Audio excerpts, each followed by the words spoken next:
If you catch me at the border, I got visas in my name. If you come around here, I'll make 'em all day. Benvidos, imos empezar un percorrido pola historia de Colla partindo dende os anos 60 coa construción do polígono de vivendas. If you come around here, I'll make 'em all day. I get one down in a second if you wait. O punto de partida do polígono de Colla é o Plan Parcial de Colla de 1963. En Colla, a industria automobilística, os hostaleiros están en pleno auxe. É preciso comezar a construir vivendas para os obreiros que en previsión están empezando a chegar dende outros puntos de Galicia, sobre todo de Ourense. A partir de aí é cando comeza a urbanizarse Colla. Colla xa era unha parroquia que levaba moitos séculos de vida e aí vai empezar a haber un gran impacto entre a xente que vivía aquí previamente e a xente que chega nova. Pirate skulls and bones, sticks and stones and weed and bombs, running when we hit 'em.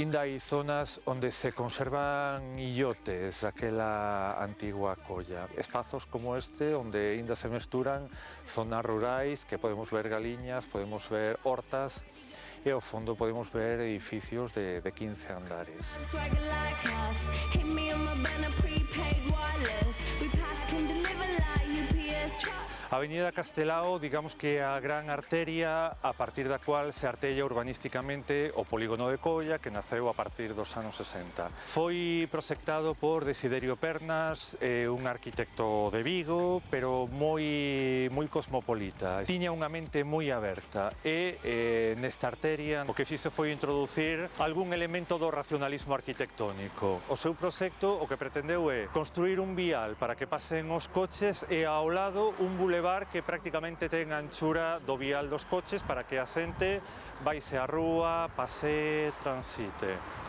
Urbanísticamente é un espacio de altísima calidad se nos situamos no contexto da época.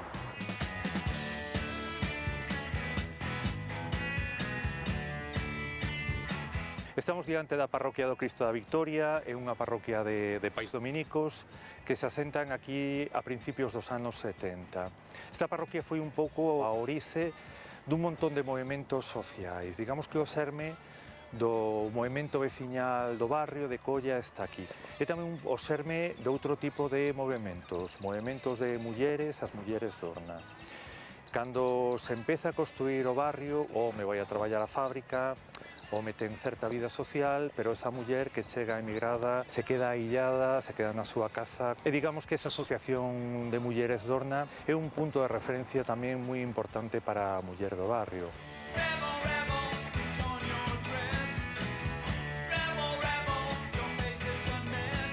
Agora estamos no Parque da Bouza, que é un lugar como moi paradigmático, non? Para toda a xente do barrio, polo que supuso e polo que é hoxe en día, porque foron 30 anos de loita veciñal para poder conseguir este espacio verde que agora temos. De todos modos, dun xeito moi festivo e moi lúdico, se facía pois unha sardiñada, se celebraba un agosto, baixo o lema da Bouza é nosa. E despois de moito tempo, por fin se conseguiu o que temos agora, non? Que é un gran parque urbano con dúas zonas moi diferenciadas. O humidal da Bouza, onde añiñan especies de páxaros, ainda temos unha carballeira, e esta zona de aquí que é máis un parque urbano prototípico.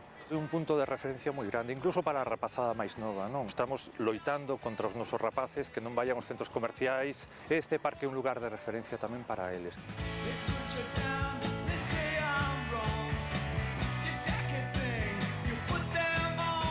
Aquí rematamos este percorrido por case medio século da historia e urbanismo do noso barrio, Colla.